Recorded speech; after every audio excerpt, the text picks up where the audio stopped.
Standard 5th Hindi chapter number 12 Dumduma गांव के बच्चे।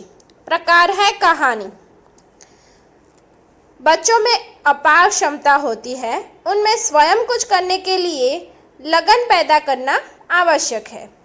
प्रस्तुत कहानी में दुमदुमा गांव के लोगों की परेशानी को दूर करने के लिए बच्चे हैं वो कैसे कदम उठाते हैं उसका निरूपण किया है। मैंने आप सब लोगों को पहले ही कहा कि बच्चे बहुत बलवान होते हैं, वो चाहे कुछ भी कर सकते हैं, लेकिन उसके लिए उस काम के लिए उन सब में लगन पैदा करना बहुत आवश्यक है। और प्रस्तुत कहानी में ऐसे ही एक दुमदुमा गांव के बच्चे हैं जो गांव के लोगों की जो परेशानी है उसके दूर करने के लिए कुछ कदम उठाते हैं, उसका निरूपण किया है। बच्चे इस कहानी से प्रेरित होकर कक्षा, विद्यालय और गांव की समस्या का हल ढूंढने में जागरूक होंगे और कार्य भी करेंगे। इसलिए इस पाठ को आप सबके अभ्यास क्रम में रखा गया है, क्योंकि आप इससे प्रेरित होना यानी आप देखोगे कि हाँ, हमें भी ये काम करना चाहिए। ओके, अब पाठ पढ़ते हैं कि यह दुमदुमा गांव है। इस गांव का नाम है दुमदुमा। यहाँ हमेशा पानी की कमी रहती थी। इस गांव में, दुमदुमा गांव में पानी यानी जल, नीर, पानी की कमी यानी अभाव, पानी का अभाव था, पानी की कमी रहती थी। खेत सूख जाते, लोग परेशान रहते पर कोई उपाय नहीं कर पाते थे। पानी की कमी थी, इसके लिए खेत सूख जाते, यहाँ के लोग परेशान रहते पर कोई उपाय नहीं कर पाते थे। उपाय यानी कि कोई युक्ति, कोई तरकीब, पानी की समस्या को हल करने की कोई तरकीब इस गांव में रहने वाले लोगों के पास नहीं थी। इसलिए वह बहुत व्याकुल, दुखी थे, परेशान थे। लोग परेशान थे क्योंकि पानी ही जीवन है। सब लोग पानी का उपयोग करते हैं। कहाँ पर करते हैं? पीने में, नहाने में, रसोई बनाने में, कपड़े धोने में, खेतों की सिंचाई करने में, कारखाने में, कई जगह पर पानी का उपयोग होता है। अगर पानी नहीं है तो लोग परेशान रहते ही है। तो ये गांव के लोग भी पानी के कारण परेशान थे। बच्चे पानी में खेलना चाहते थे, तैरना चाहते थे, पर कहाँ? यहाँ के बच्चे भी पानी में खेलना चाहते थे, तैरना चाहते थे, लेकिन यहाँ पे तो पानी की समस्या थी, पानी नहीं था, तो कहाँ खेलते? अब आगे, एक दिन बच्चे खेल के मैदान में इकट्ठा हुए। सब बच्चे मिले, उन्होंने पानी की कमी दूर करने की सोची। ये छोटे छोटे बच्चों ने साथ मिलकर ये पानी की समस्या दूर करने का सोचा। मैं बादलों से प्रार्थना करूँगा, रोज बरसो, बिल्लू बोला। उस बच्चों में से एक बिल्लू नामक बालक है। उसने कहा कि मैं ये बादल है उससे प्रार्थना करूँगा, उसको विनती करूँगा कि प्लीज़ आप रोज़ बरसो। ये बच्चे मासूम है, तो उसकी सोच भी कैसी होती है? मासूम, है ना? तो मासूमियत से भरे होते हैं ये बच्चे। तो बच्चों की सोच भी ऐसी है। वो एक सोचता है कि मैं सबसे पहले क्या करूँगा कि बादलों से प्रार्थना करूँगा कि आप हर रोज़ बरसो, तो यहाँ पे पानी की कमी ही नहीं रहेगी। पानी रोज़ कैसे बरस सकते हैं? महिमा बोली। उसका आंसर भी महिमा ने कैसे दिया? एकदम मासूमियत से, कि बादलों से प्रार्थना करोगे तो थोड़ी ही बादल रोज़ बरसेंगे, बादल रोज़ कैसे बरस सकते हैं? अब आगे, ये बच्चे हैं जो कुछ काम कर रहे हैं ना। चलो, तब फिर क्या हो? सब सोचने लगे, क्यों ना एक बड़ा सा गड्ढा खोदे जिसमें बारिश का खूब सारा पानी भर जाए। रजिया बोली। अब सब सोचने लगे कि अब क्या करें। तब रजिया जो सोचकर बोली कि एक बड़ा सा गड्ढा खोदे, एक बड़ा सा कुआं बनाए जिसमें बारिश का खूब सारा पानी भर जाए। ये तरकीब सोची रजिया ने। हाँ हाँ, यही ठीक है, सारे बच्चे बोले और सभी बच्चों को ये बात ठीक लगी, क्योंकि बादल बरसेंगे लेकिन पानी इकट्ठा होने के लिए जगह तो चाहिए ना। तो उसके लिए क्या करना पड़ेगा, पहले एक गड्ढा खोदना पड़ेगा।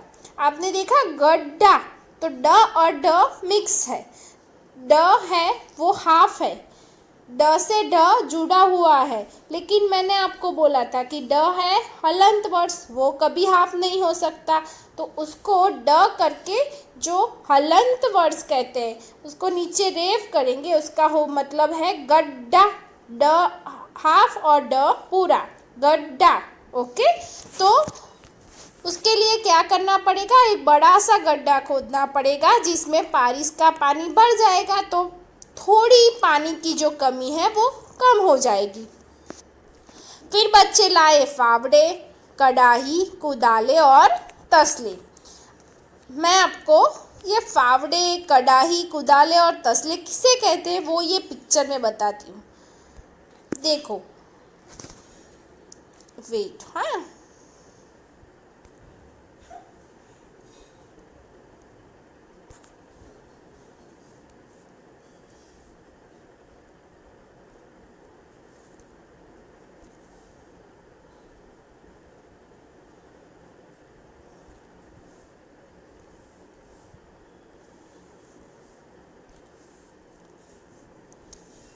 इसको कहते हैं फावड़े, बरोबर।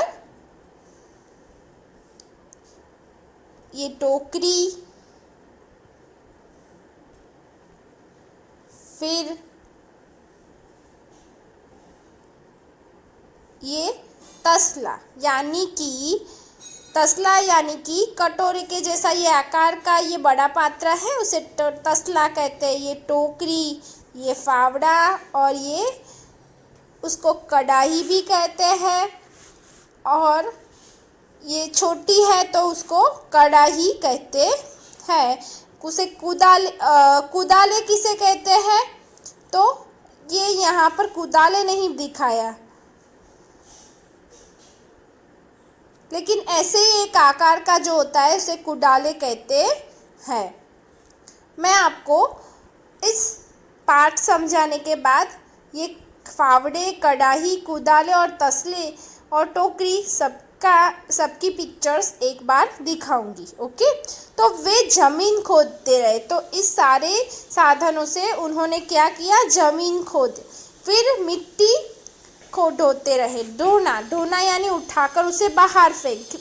जब वो गड्ढा खोद रहे थे उसमें से जो मिट्टी निकल रही थी उसे ढोते रहे, उसको उठाकर दूसरी जगह पर रखते गए, बाहर फेंकते रहे।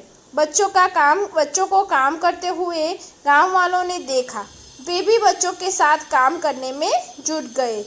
गांव वालों ने भी देखा कि बच्चे बहुत अच्छा काम कर रहे हैं, तो वो भी उस काम में जुट गए। इस तरह बना एक बड़ा सा तालाब।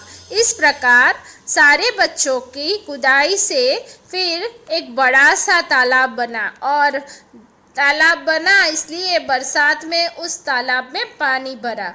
पानी से खेतों की सिंचाई हुई, खेतों में मक्का और धान लहलहाने लगे। बारिश यानी वर्षा से जो पानी भरा तालाब में उससे खेतों की सिंचाई भी हुई, और खेतों में जो मक्का यानी उसको गुजराती में मकाई कहते हैं, और धान चावल लहलहाने लगे। लोग खुश हुए और बच्चे पानी में छपाछप खूब नहाए। तो बच्चे भी खुश हुए और बड़े भी खुश हो गए, क्योंकि पानी ही जीवन है ना। जीवन पानी के बिना अधूरा है। इसलिए हमें भी क्या करना होगा कि कभी भी पानी का अपव्यय नहीं करना चाहिए, क्योंकि पानी से अपव्यय से क्या होगा कि हमारे जीवन में पानी की कमी आएगी, और फिर समस्या जिस तरह इस दुमदुमा गांव के लोगों की पानी की समस्या थी उसी प्रकार पानी की समस्या हमारे जीवन में भी आ सकती है। लोग क्या करते हैं, पीने का जो पानी है उससे हाथ पैर धोते हैं, कोई नल चालू रखकर चला जाता है, कोई पानी योग्य जो पीने का पानी है उससे पशु पक्षी को नहलाते हैं, कोई अपने साधनों को धोता है। हाँ, फिर कोई किसी के घर में टपकता हुआ नल हो तो उसे बदलता नहीं है। इस प्रकार सब लोग पानी का अपव्यय करते हैं, लेकिन हमें ऐसा दुरुपयोग उसका नहीं करना चाहिए। उससे हमें क्या होगा कि हमें ही तकलीफ होगी।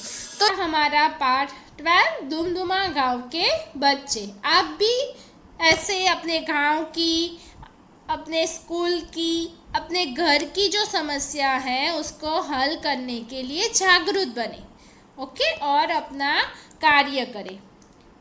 अब मैंने आपको बोला था कि मैं आपको जो फावड़े हैं, तसले हैं, उसका पिक्चर बताऊंगी, है ना। तो अब हम उसको देखते हैं। इसे फावड़ा कहते हैं। इससे खोदी हुई माटी को भरकर ये तसले टोकरी में डालने के लिए ये बहुत उपयोगी है। इसको खुरपी कहते हैं। ये खेती काम में बहुत उपयोगी है। ये कुदाली खोदकाम के लिए बहुत उपयोगी है। कुल्हाड़ी पत्थर जैसी चीज को तोड़ने के लिए बहुत उपयोगी है। ये तसला और ये टोकरी, ये सारी चीज़ें खोदकाम में बहुत उपयोगी है। ये सिर्फ आपकी जानकारी के लिए है, ओके।